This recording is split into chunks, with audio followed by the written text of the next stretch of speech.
రేవంత్ అసెంబ్లీలో చర్చకు సిద్ధమా? 6 గ్యారంటీలపై డిస్కస్ చేసి సత్తా ఉందా? ఎవరంటుర్రు?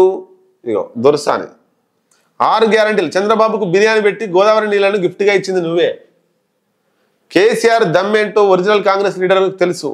మహిళలకు 2500 ఇచ్చి పింఛన్ పెంచాలి. బీఆర్ఎస్ ఎమ్మెల్సీ కవిత. కాంగ్రెస్ అగ్రనేత సోనియా గాంధీకి పోస్ట్ కార్డులు. ఏం రాయాలి తెలుసామే? కాంగ్రెస్ సోనియా గాంధీకి పోస్ట్ కార్డులు రాస్తుంది, ఉత్తరాలు రాస్తుంది. ఏమని రాస్తుంది? ఈ 6 గ్యారంటీలు ఇవన్నీ కూడా మొత్తం మీద రాస్తుంది. ఇంకా ఇవి ఏం రాయాలంటే రేవంత్ రెడ్డికి ఉత్తరాలు రాయాలి.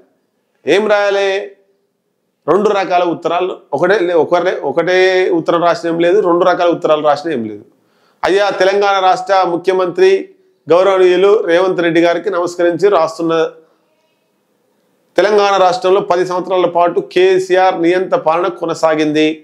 దీంట్లో ఫోన్ ట్యాపింగ్ చేసి ఒక జర్నలిస్టులను, జడ్జీలను, సినీ ఫీల్డ్ వారిని, రాజకీయ నాయకులని, బీఆర్ఎస్ నాయకులను, కాంగ్రెస్ నాయకులను, బీజేపీ నాయకులను వీళ్ళందరినీ కూడా ఫోన్ ట్యాపింగ్ చేసిర్రు.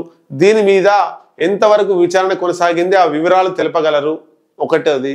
రెండవది, ఈ కార్ రేస్ నడిచింది, దానికి సంబంధించినటువంటి వివరాలు తెలపగలరు.